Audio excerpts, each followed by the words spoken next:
அருவா பிடிப்பாரா சத்தம் போடுவாரா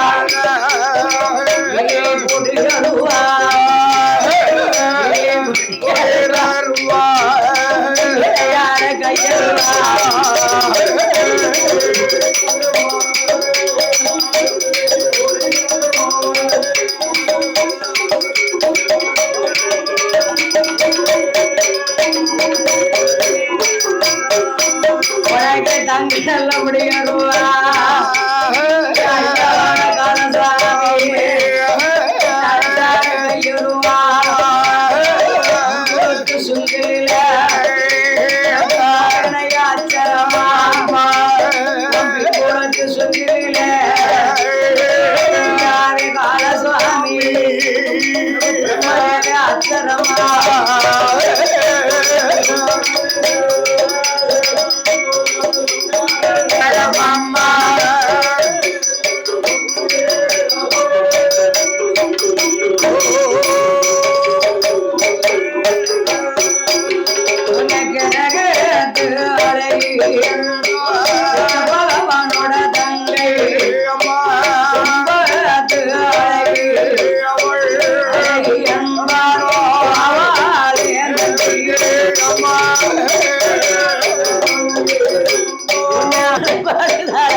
நெஞ்சருக்கும்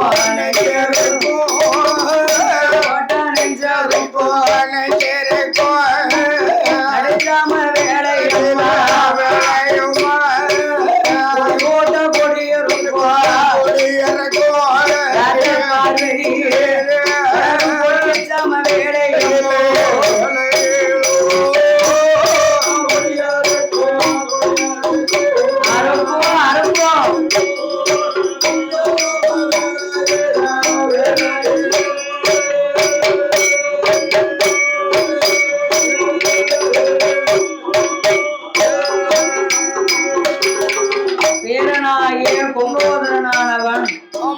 மதுரைக்கு வடக்க வந்து வேதன் நதிக்கரையிலே ஆத்திலே வெள்ளம் கரை புரண்டு ஓடுகிறது. எவ்வளவு தண்ணி அப்படி கரை புரண்டு ஓடுகிற போது இது எப்படி தண்ணி குடிக்க அப்படின்னா ஆற்றங்கரைக்குள்ள இறங்கி கைக்கு மேல கைய வைத்து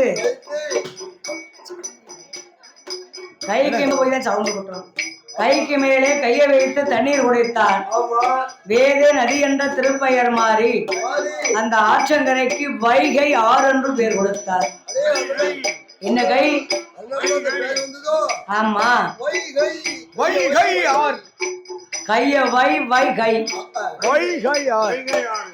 வைகையார் என்று பேர் கொடுத்து அந்த பேர பிள்ளை பொங்கோதனை ஓடி வருகிறான். ஆதி கைலேங்கிரிக்கு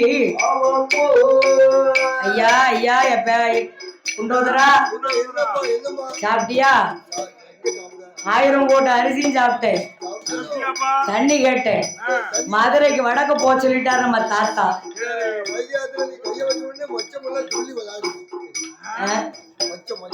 மச்சம்னா என்னது? மீன். அப்படி விவரமா சொல்லணும். மச்சம் அப்படின்னா மீன். இவன் கைய வச்ச உடனே அது என்ன செய்யுது?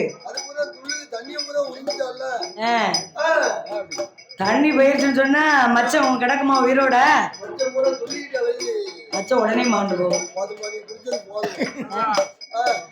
அதனால தண்ணீரை அறிந்தனே கைக்கு மேல கை வைத்ததினாலே வேத நதி என்ற திருப்பெயரை மாற்றி அந்த ஆற்றங்கரைக்கு வைகை ஆறு என்று பேர் கொடுத்து வந்தேன்.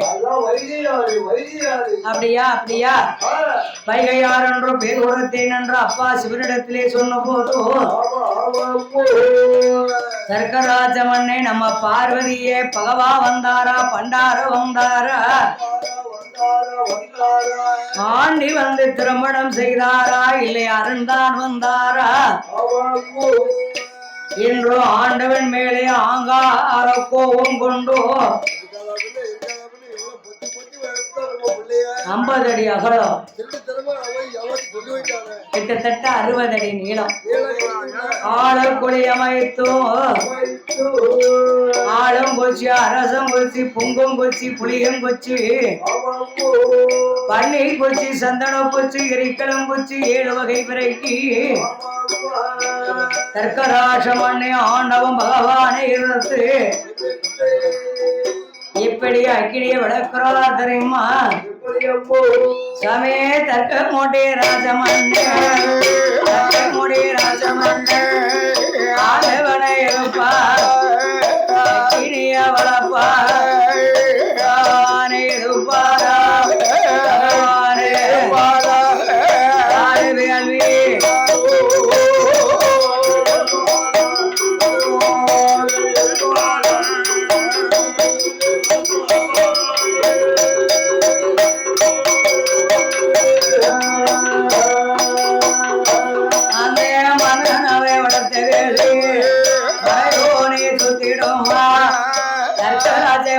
வேள்வி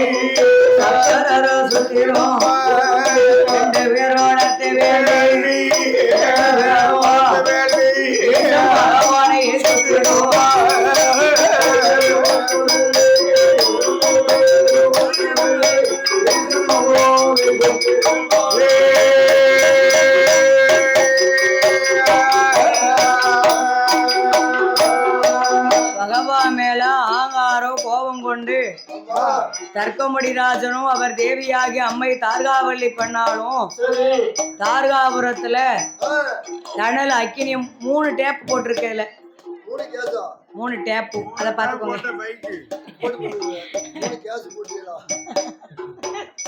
போட்டுற வேண்டியத சாமப்படைக்கு இறங்கி போயிட்டு வந்துட்டீங்களா? அதனால பாருங்க, அதனால அக்கினிய ஓமத்தை வளர்க்கிறார்கள். அக்கினியை வளர்த்த போதுமையா, அக்கினியை வளர்த்தவுடனே ஆண்டவம் பகவானுக்கு அனல் வைக்கை தாங்க முடியவில்லை. அனலே இவருக்கு முடியாமல் என் அம்மை பார்வதா தேவி இவர் உழைத்தார். ஏ அம்மா பார்வதி, உங்க அப்பா தர்க்கராஜ என்னை எதிர்த்துட்டாரு, அக்கினிய வளர்த்துட்டாரு. அக்கினிய மத்த விட்டார் மத்த விட்டார் சொல்லி பகவானோ சொல்லி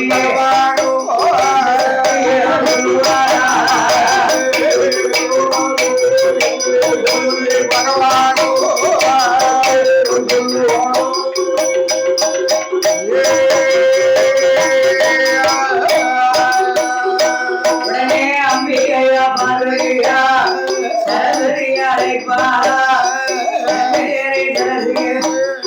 சற்று கொஞ்சம் வாங்கலன்றே அழைப்பாரா லட்சுமி அழைப்பார் அழைப்பார் கடவரிய வாயா என்றார்.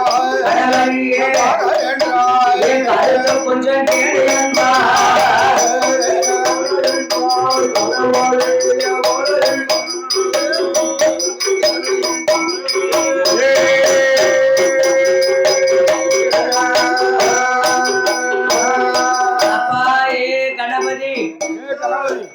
இளந்தரித்து வாப்பா, உங்க தாத்தா தக்கராஜா பெண் கொடுத்த மாமா, எனக்கு கண் கொடுத்த தெய்வம். உனக்கு தாத்தா முறை வேணும். அவர் வளர்க்கக்கூடிய அக்கினிய போய் நீ போய் அமர்த்திட்டு வாப்பா அப்படின்னு சொன்னாரு. மூத்த மகன் கணபதி தார்காபுரத்துக்கு அக்கினி அமர்த்த வராரு.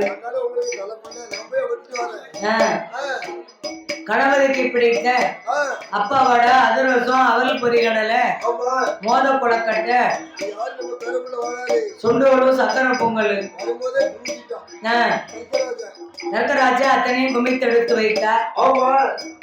அக்கினி அமர்த்த வந்த புள்ள சாப்பாடை பார்த்தாரு. யாரு எக்கேடு கட்டு போனா எனக்கு என்ன, செவரு சாஞ்சான்னா இருந்தான்னா அது போன நமக்கு இருக்க சாப்பாடு அப்படின்னு சொல்லி இருந்து சாப்பாட்டுல உட்கார்ந்துட்டாரு. சாப்பிட ஆரம்பிச்சுட்டாரு. என்ன போன மகன் கணவதிய காங்கல அமரலையே தீயா நிக்க அப்படின்னு வேலவனை வரவழைத்தார். ஐயா வேலகா, என்னை கணவரை அக்கினியை அமர்த்த போனா வரல, நீ போய் அக்கினியை அமர்த்தி வா மகனை என்றால்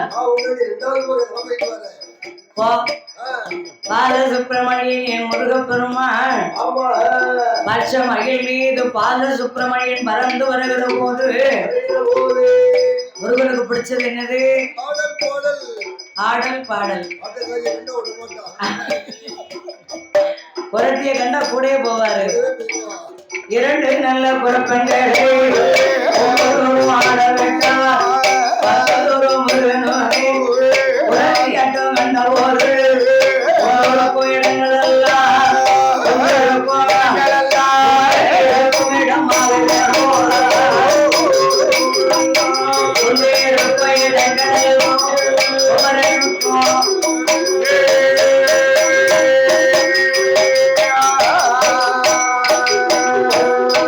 உங்களுக்கு இடமெல்லாம் குமரன் இருக்கும் இடமாக அமைய வேண்டும் என்று ஆட்டத்தை கண்ட முருகன் அக்கினி அமர்த்த போவல வள்ளி தெய்வானையோட உட்கார்ந்துட்டாரு. அப்புறம் யார கூப்பிடுறாரு? சரஸ்வதிய. ஏன் கலைவாணி? கலைவாணி நீ போய் அக்கினி அமர்த்திட்டு வாமா அப்படின்னாரு. அருமம் மகள் சரஸ்வதியும் அக்கினி அமர்த்துவதற்கு வந்தா. அவளுக்கு பிடிச்சத நோட்டு புத்தகத்தை வைத்து வீணை தூக்கி வச்சுட்டாரு. வீணையை மடியில தூக்கி வச்சா இருந்த சங்கீதத்தை வாசிக்க ஆரம்பிச்சுட்டா.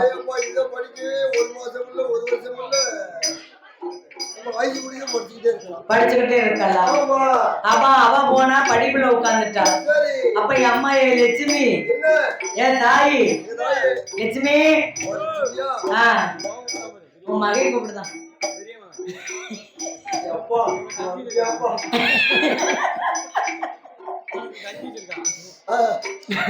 பாருங்க. அதனாலே பாருங்க லட்சுமியை கூப்பிட்டா. லட்சுமி நீ போய் அக்கினி அமர்த்திட்டு வாமா அப்படின்னாரு. லட்சுமியார் வருகிறார். அவளுக்கு பிடித்த செல்வங்களை குவித்து வைத்தார்.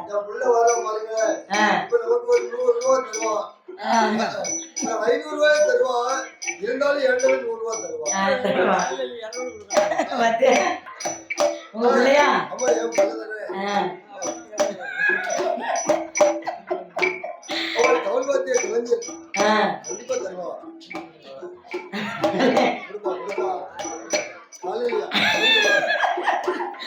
சம்பளம் வேணும் கொடுக்க முடியும். அதனாலே லட்சுமியை போய் பார்த்து லட்சுமியால் இருந்து செல்வத்தை எண்ண ஆரம்பித்தா. யாரும் போனவங்க வரவில்லையே என்ற ஆண்டவன் பகவானுக்கு அக்கினி அளவே தாங்க முடியாமல் என்ன செய்கிறா தெரியுமா? பகவான் வேலையத்தான் வைப்பாரா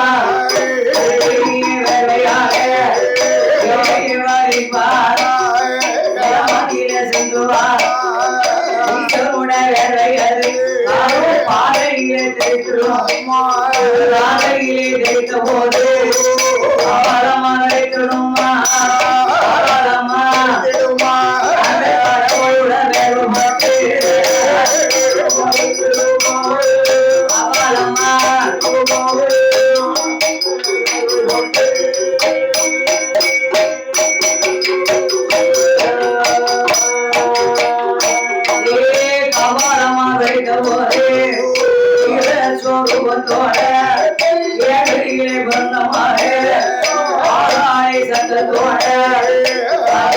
கண்களோட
என் தாயே தார்காவல்லி, ஆண்டவனை எதிர்க்கலாமா? அக்கினியை நீங்க வளர்க்கலாமா? தணலை வளர்க்கலாமா? சங்கரரை எதிர்க்கலாமா? அக்கினியை அமர்த்தா விட்டா ஆண்டவனுக்கு கோபம் வரும். ஆண்டவரை எதிர்த்தவர்கள் அகிலத்துல யாரும் வாழ்ந்தது கிடையாது. அமர்த்துங்க அக்கினி என்னாரு. அப்பாவும் கேட்கல, அம்மாவும் தாராவளியும் கேட்கல. உடனே பார்வதாதேவி எரிகின்ற அக்கினியில நாம இறங்கி அக்கினியை அமர்த்த வேண்டும் என்றோ எப்படி இறங்குறாள் தெரியுமா? எரிகின்ற அந்த இறங்கிட்டால அம்மா பார்வதியா உடனே விட்டு அக்கினி எரியும் போது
சக்தி என்று உனக்கு ஒரு பேரு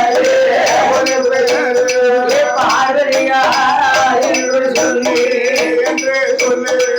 அக்கினியிலே ஆதியிலே பார்வதியாக பிறந்து அக்கினியிலே எரிந்து பிறந்ததினால் அங்காள பரமேஸ்வரி என்ற திருநாமத்தோடு உலோகத்திலே மானிடர்கள் உன்னை வைத்து வணங்கும் தேவதை அம்மை பார்வதியாக காவல் மகனாக வேர்வையிலே பிறந்த மகனாகிய வேர்வபுத்திர சுவாமி அழைத்துக் கொண்டு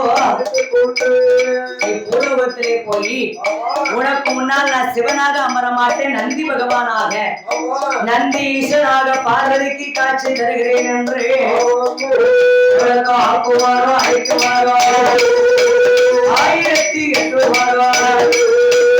சக்தியான பார்வதிக்கு அங்காள பரமேஸ்வரி ஆதிமகமாயே தாயே உலகமாதா ஜகத்துக்கும் மாதாரே பார்வதியா மாதாரே ஏமே கையெழுப்பார் யாரி வருவாரா அப்பறையும் திருப்பரம்போ இலத்துரு சூழங்களோ அம்பை ஓடு கொடனே வேகபுத்திர சுவாமியோட அந்த வீர மகனை அழைத்து கொண்டே கைலாச நாடு விட்டு கருணசிங்கி மணி கடந்து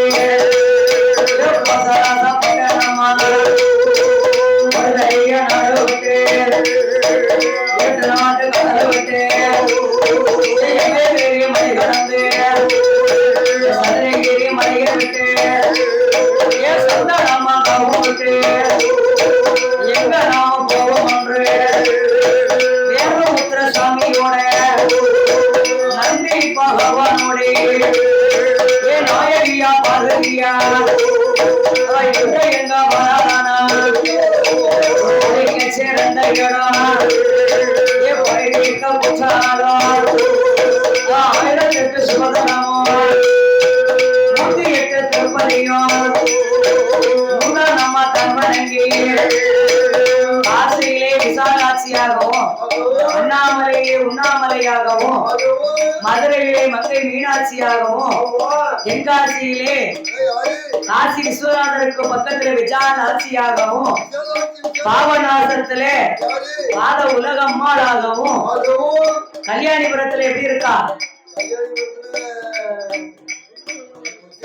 மறந்து போச்சோ கல்யாணி ஈஸ்வரர் பரமேஸ்வரியாக அங்கு ஒரு நிலையத்தை வாங்கி நெல்லையப்பர் சாஸ்திரி காந்திமதியாக இடத்துக்கு தகுந்தவாறெல்லாம் பார்வதி அம்மா பேரை வாங்கி அந்த நெல்லையப்பர் சாஸ்திரியாக காந்திமதி அம்மாளாக அங்கு ஒரு நிலைய வாங்கி அண்ணாமலை அண்ணாமலையா தானம் வந்து மதுரை தானமதியில அந்த சொற்களோட பக்கத்தில மீனாட்சியா தானம் வந்து அந்த தளம் தன்னை விட்டு பாவநாசம் தன்னாதியிலே பாவநாசநாதரோட நாட உலகளாக தானம் வந்து தளமதியிலே